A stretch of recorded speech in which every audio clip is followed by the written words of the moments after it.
This is Andrew at Drake Custom Bass, and today we have this Mosrite-style bass, and it's made in Japan, probably late 60s, early 70s maybe.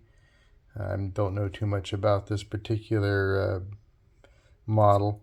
Client sent it. Basically, it's what I call a box of parts type of project, where I get a body, a neck, all the old hardware that was on there, things like that.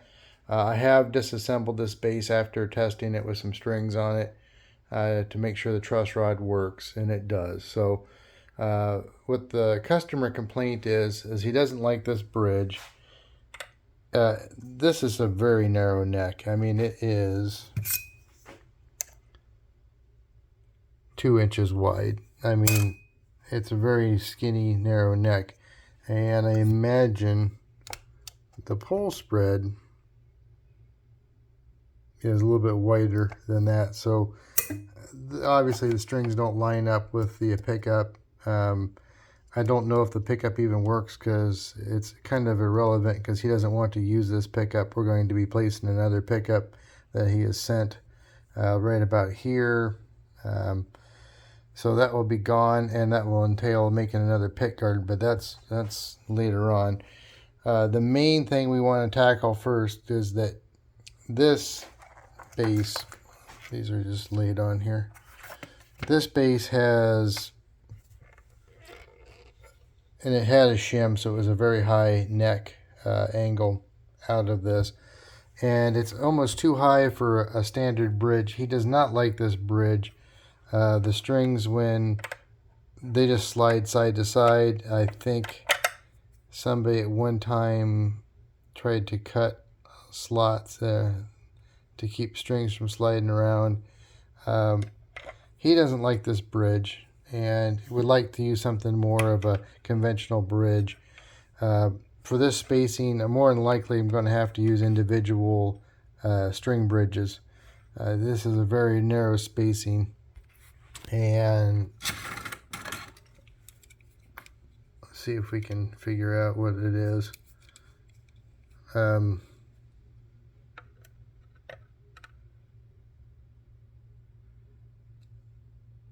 It's like 14.5 millimeters, something like that. I don't know of any company that makes a bridge spacing that way that would have the height or anything to make this neck work with this height. This is well over a ½ inch off of the face, and the frets are minuscule, they're flat. He doesn't want me, the customer doesn't want me to refret at this time. He thinks they're fine, and they might be, but they're so, flattened out and everything that maybe over time with a refret, we don't want the bridge so maxed out that with a refret we won't be able to get the strings high enough off of the frets. At least that's what I would think. So I don't know. I've thought about doing a riser here and just leaving the neck as is, but this neck also, and it looks factory, it just has gaps all around it as if it just really was an afterthought of trying to make a neck that fits. So what I'm thinking of doing, and the customer's given me permission to go this route because he only spent a couple $100 on this bass, is that I cut a little bit bigger pocket, and then I would inlay some fresh wood, and that would allow me to actually be able to make a template for this neck heel and make a proper fit that's aligned to the center of the bass. And I can route this deeper, because if I just shave the back of the neck down, it isn't that thick of a neck. And with my magnet, I was able to find that the truss rod, there's a slug in there that's it's not sticking out the back, but it's not too far underneath the surface. So that's probably not the best option. And like I said, with the neck being this thin, that's probably not a good idea. I do have to remove some wood under the overhang there. So yeah, I'm thinking just put some fresh wood in, Then I can route it down as far as I need to, and make a proper neck pocket, and I'll shave some off the underneath the fingerboard here so that it will sit down and I'll get a little angle to it. And that way I might be able to put my new bridge or bridges just onto the surface and not have to use some kind of riser. The other thing to keep in mind, though, I gotta look at is how high this other pickup might be. He sent me a couple options to use, and I have yet to test these to see if any of them actually work or anything like that.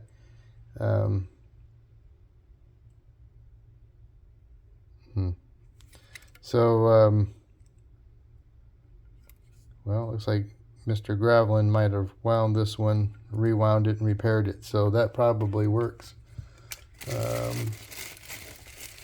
There's this other one included, and it looks like he also reworked this one too.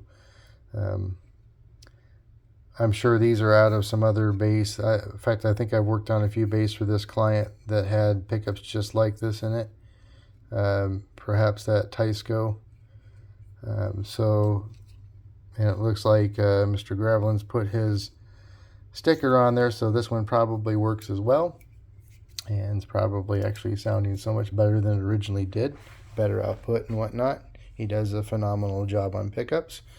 So we're going to be making a new pit guard. I know there always is a budget with these things, but and the funny thing is, the client of this that owns this particular bass, he's a professional player. He's a really good player. Plays out a lot, and he almost exclusively, in fact he does pretty much just use these types of basses, these late 60s Japanese made, that have really bad hardware and things like that on there. He plays these out professionally, and actually is rather successful with that. What my nightmare, which is what he contracts me to do, is to try to make these things actually play like a real proper instrument. So that's what I'm going to be trying to do here, and it's usually pretty much meatball surgery. We don't, he's not worried about a few chips in the finish. The more beat up things are, the better he likes it. There was a crack up here. I tried to get some glue into it, but I found that somebody already beat me to it, and it's already glued up. So somebody else has made this thing work in the past. Anyway, I'm going to probably first step is to actually make that template work here, get that mounted up and fixed so I can route this out and make a plug to go in there, give me some fresh wood to work with. So stand by, that's what we're going to do next. Okay, so we have I have this fabric cobbled little template here that we can actually get in there and clean up the edges of this pocket and bring the floor down just a little deeper. And I'm going to set up and do that right now.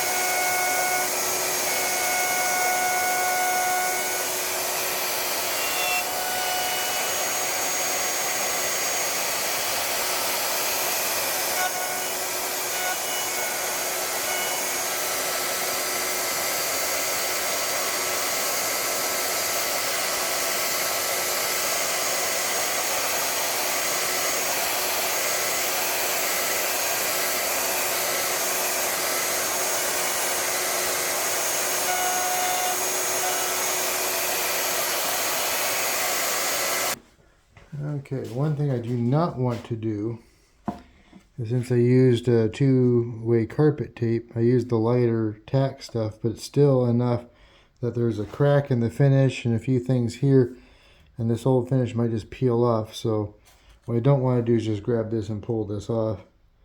I'm going to actually soak some naphtha in around it.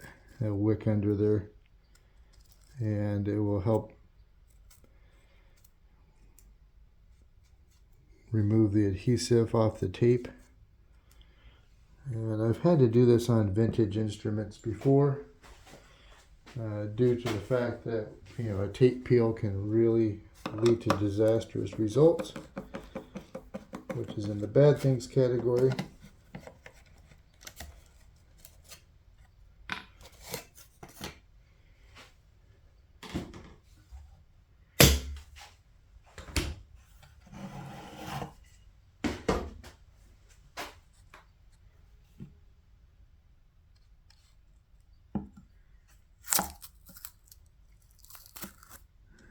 There we go.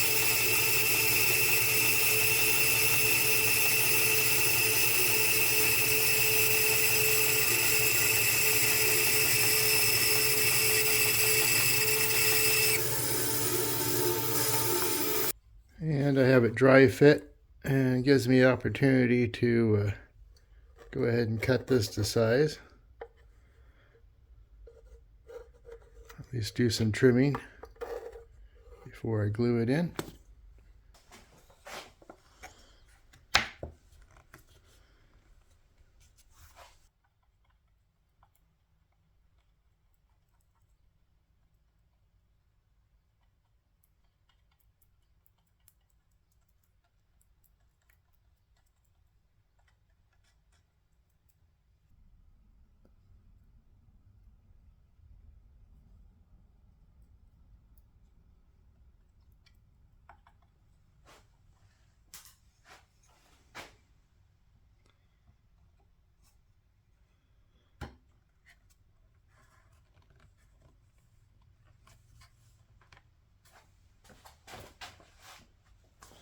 The little peg that I had drilled through is my method to keep this from squishing out.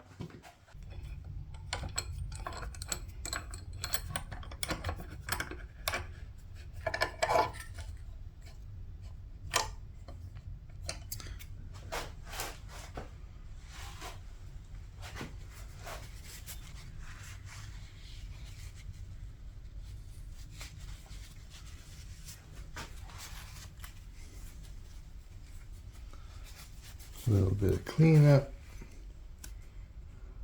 I'm not too worried about getting finish or the glue on the finish, because it does clean up rather easily here, but I don't want to leave it to dry there. Just makes a lot more work later on to clean it up.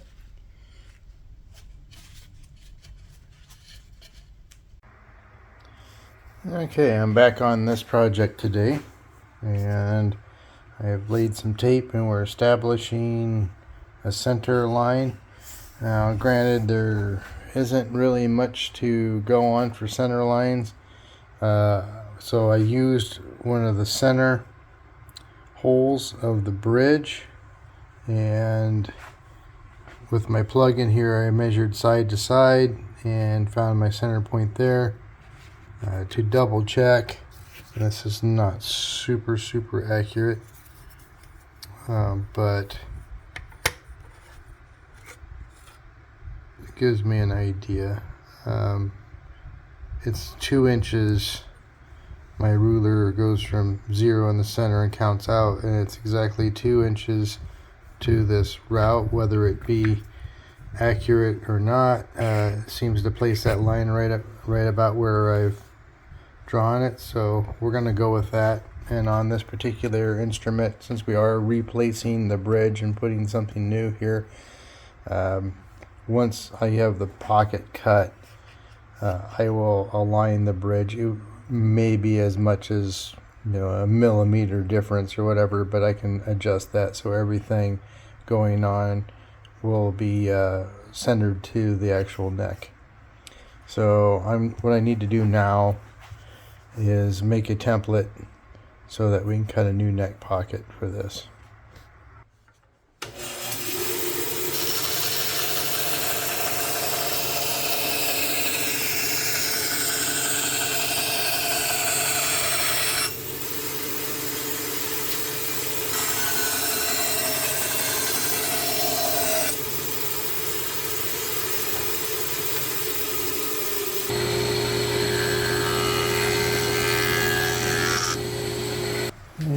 Here I'm hardening the edge of this template material so that the bearing doesn't sink into it too much, making the pocket that I'm cutting to be out of spec. Just thin viscosity super glue.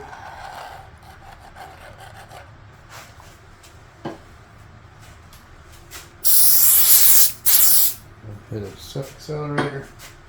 So this heel, there is nothing square about it. These instruments were usually quickly made and attention to details were not always observed. So one thing I have determined is at least the fretboard side is somewhat straight. So I'm going to actually flip this over.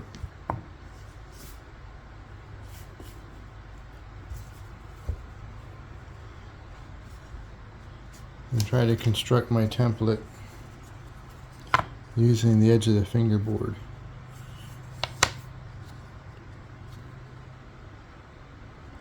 Like that. Because then I'll be able to draw, find my center line because these are straight. And yeah, I think that will make a reasonably tight pocket. So I need to get some carpet tape out, and I'm going to stick these down. I will pull this out and I'll make a little stop here so that the router will be able to hit that and make a template that should fit. I might have to round these edges a little bit. They're not very consistent, and I do have to take some of this material off. So let's get these stuck down and let's build our template.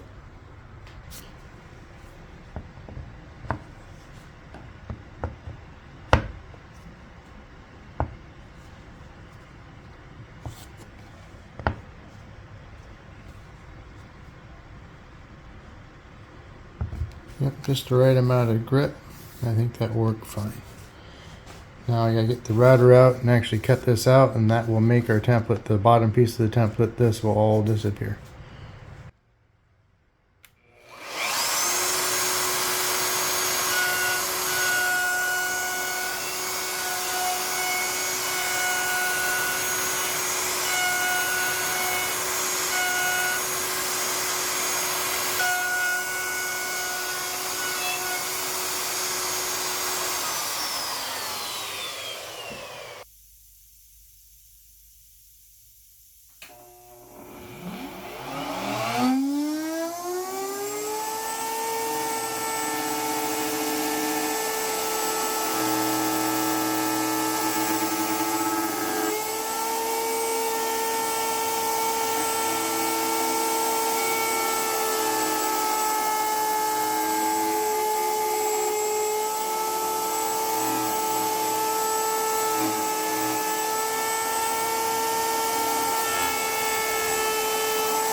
Okay, and after I added some glue to the edges and established my lines, then we have a template that we can use throughout the new neck pocket. And this will be stuck down with carpet tape, and then my router will be able to run around the inside of that, and I might add some angled shims to give the pocket a neck angle.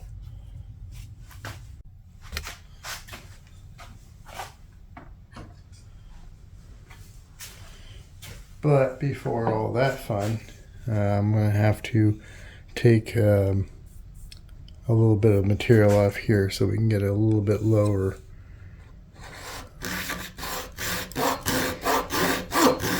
action on the face of the instrument,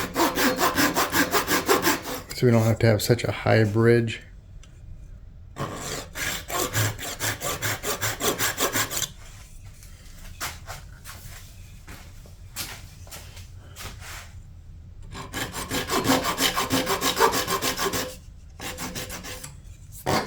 Mostly I'm just trying to keep from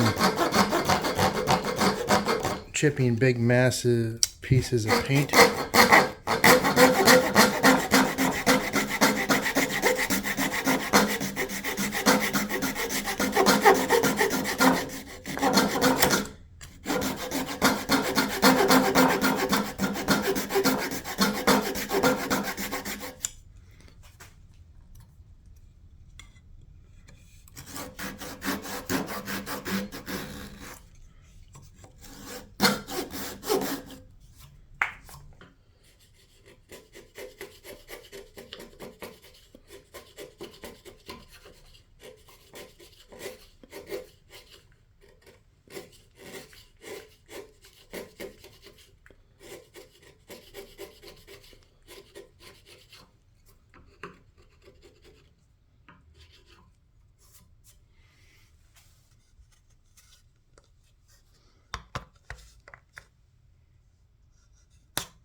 Time to route.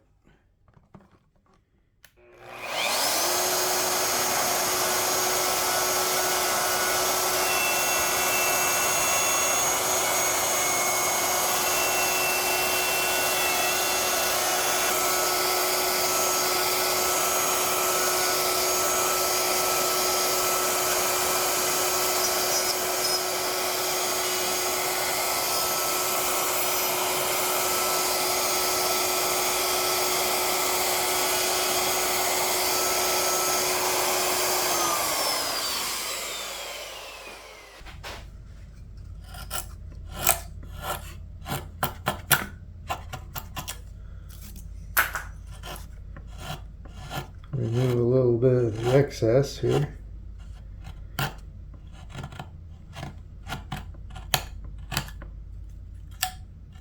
Which will get painted to match later on.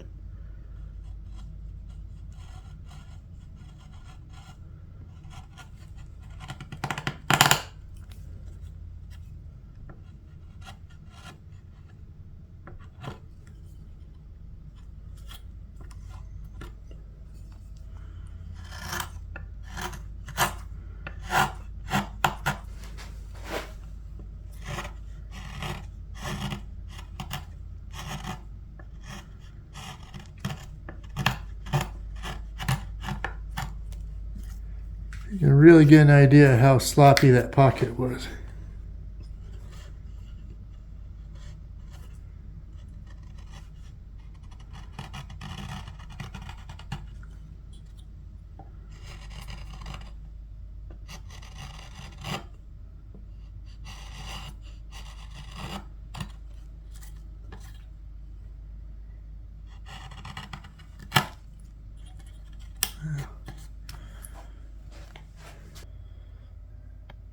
Okay, and now we have the neck mounted again. You can just see how sloppy this neck pocket was. All this new wood had to be put in place.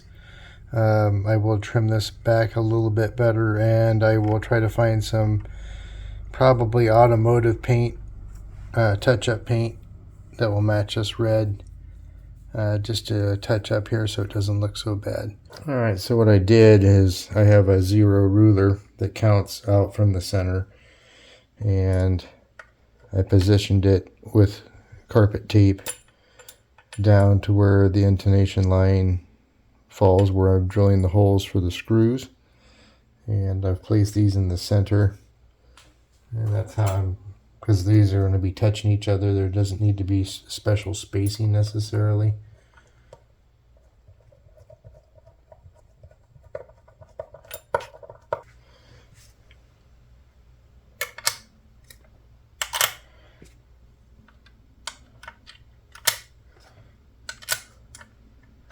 Now to double check with everybody in place.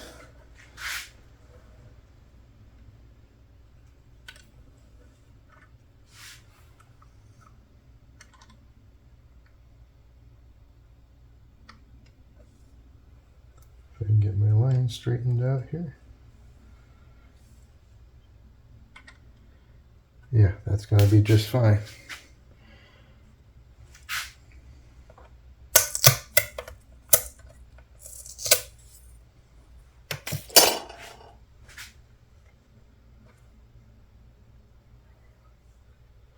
Alright, I'm just going to drill these other holes, and I imagine these holes here, there's different sets. There's only 2 screws per each.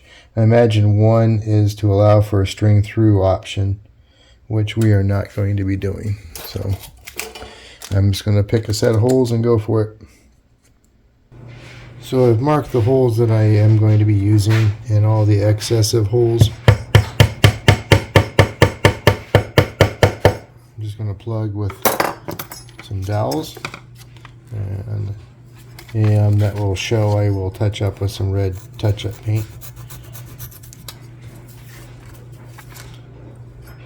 Okay, since we have these on, everything's mounted, let's get some tuners on this and some old strings and make sure everything's aligning and that we have the neck angle correct. And we're going to start by pressing these bushings back in.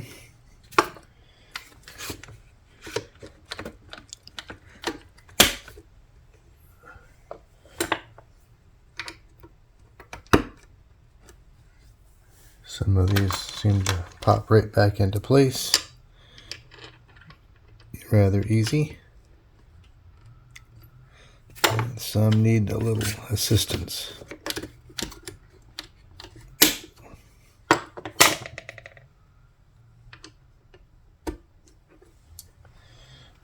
We elected to use the basic tuners that came with the instrument, and these seem to be originals. Alright, so one problem I did have with this E tuner here was that the flat wound string with the silks would not really go in there very well. It was binding up really bad, so I am going to hone this out.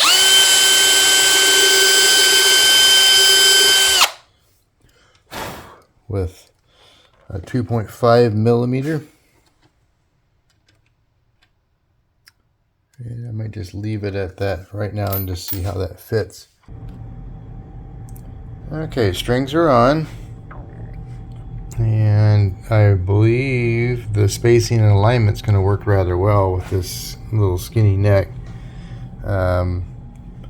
I do see some issues. Of course, these are probably smaller gauge strings than, but still there's a lot of play, and I haven't got the strings up to pitch yet, but I imagine there'll be some rattling around in here. I may have to work on this nut a bit or make another one. It does overhang on both sides. It's probably was that way originally, but yeah, we can probably improve upon that.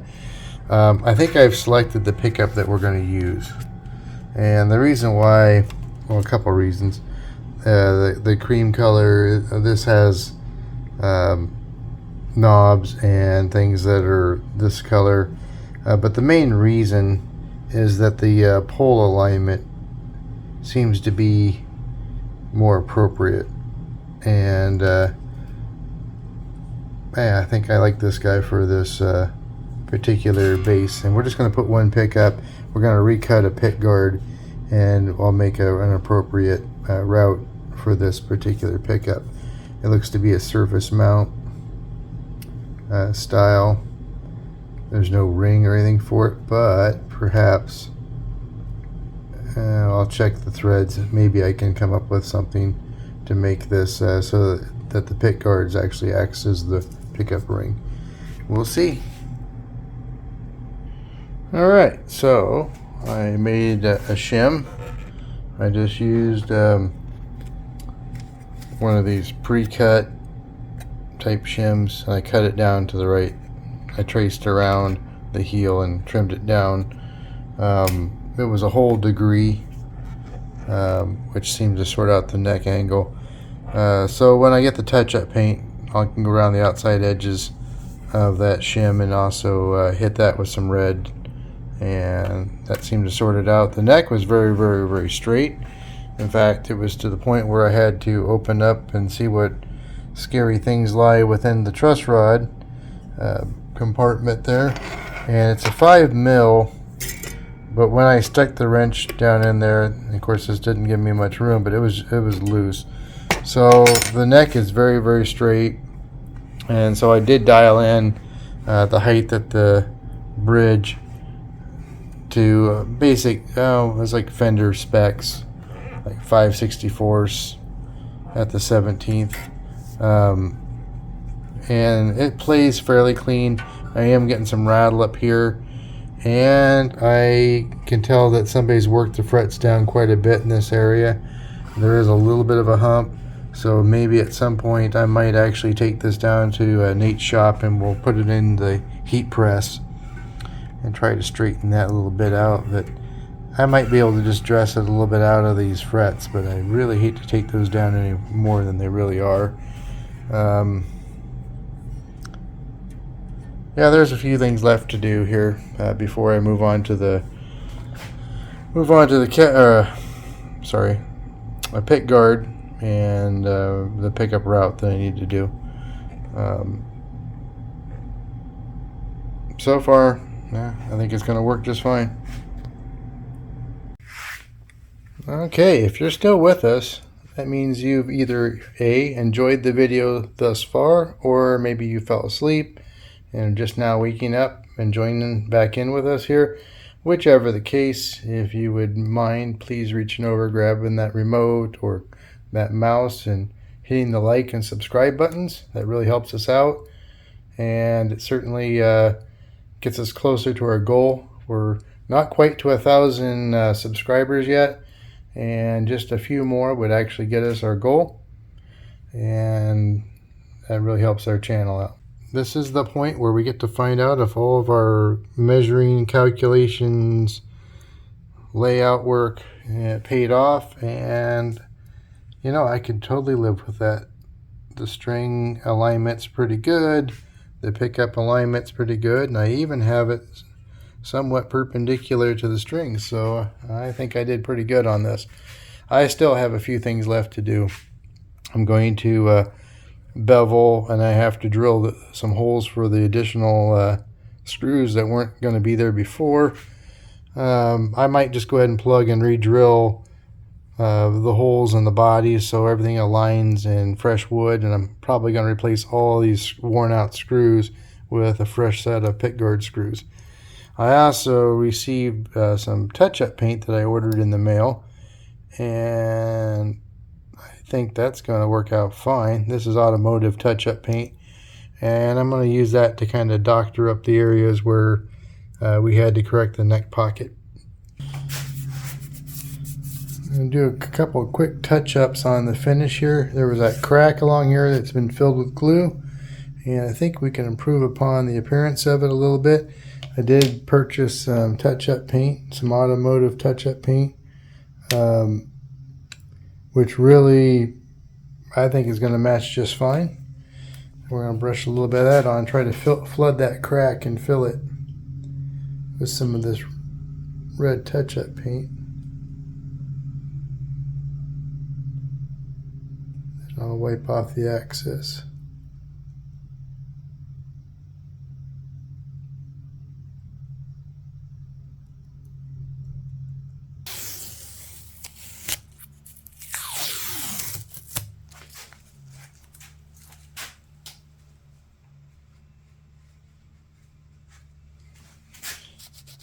A little denatured alcohol.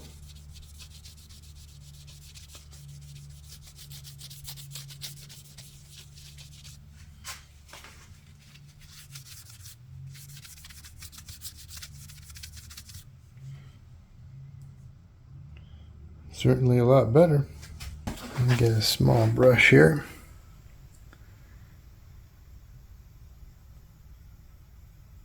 And may take a couple coats.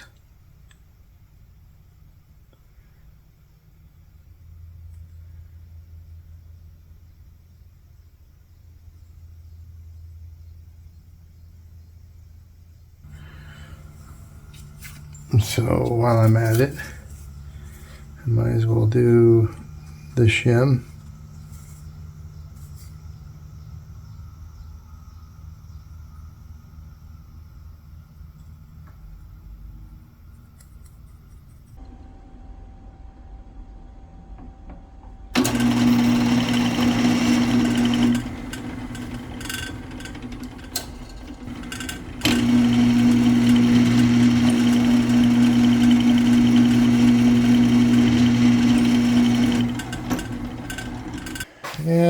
as it usually goes with these types of projects, there's things being added to the order, and for example, this fretboard has no side dots, and so we're going to be drilling in some side dots.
Well, I need to fashion a ground wire from the bridge. Now these are all individual bridges, but since they are basically touching each other, I think I can lay a ground underneath. It won't show, and it will make contact with all of them.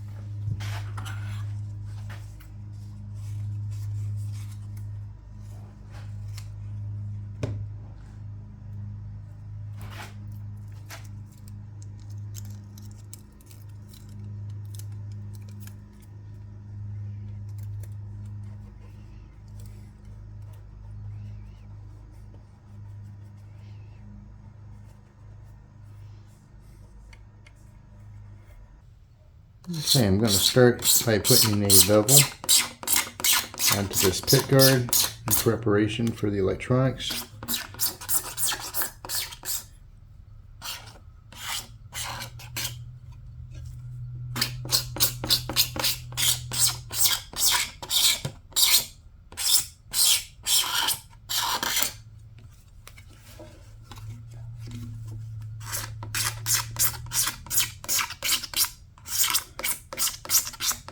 Okay, I have all the pots installed. You can see I've used a piece of copper foil underneath. Just making sure everybody's making contact. All right, we're good.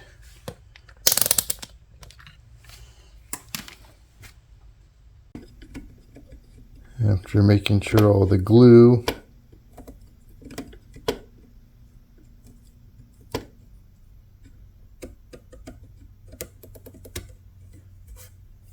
is off of the end of the fretboard, not interfering with the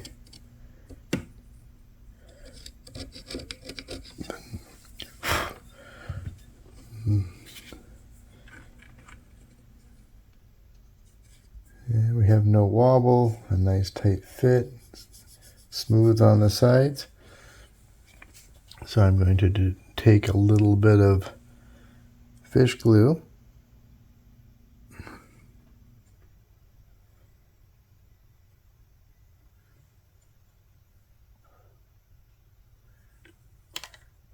a couple points,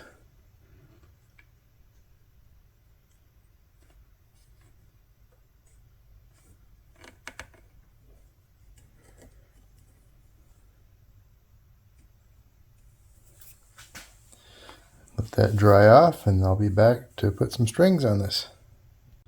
Okay, we're going to remove some sharp corners off these frets.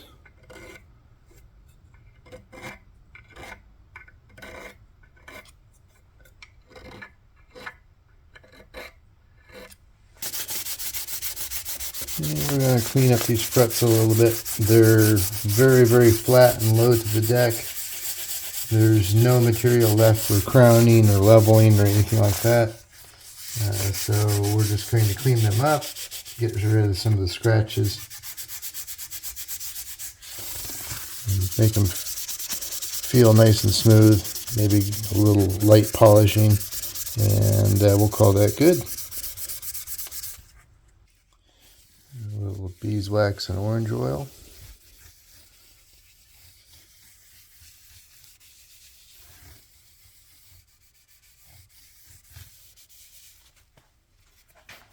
And some very, very fine grit abrasive pad.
Okay, I think we're going to call this one complete.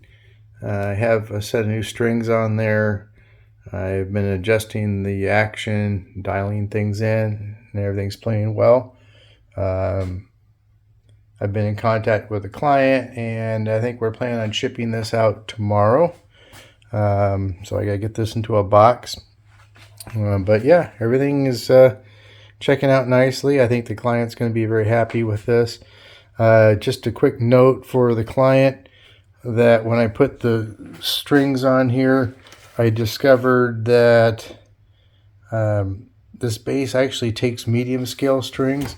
It is a short scale bass, but when we went with these individual string bridges, the string length, as you can see, there's a lot of length past the saddle, and that's used up a lot of the string length, so that when I had purchased a short scale set for this bass, and the fat part of the E string did it stopped right here on the 0 fret.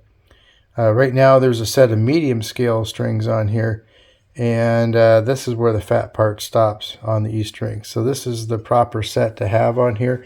So just as a note to the client, you need to get medium scale strings for this bass.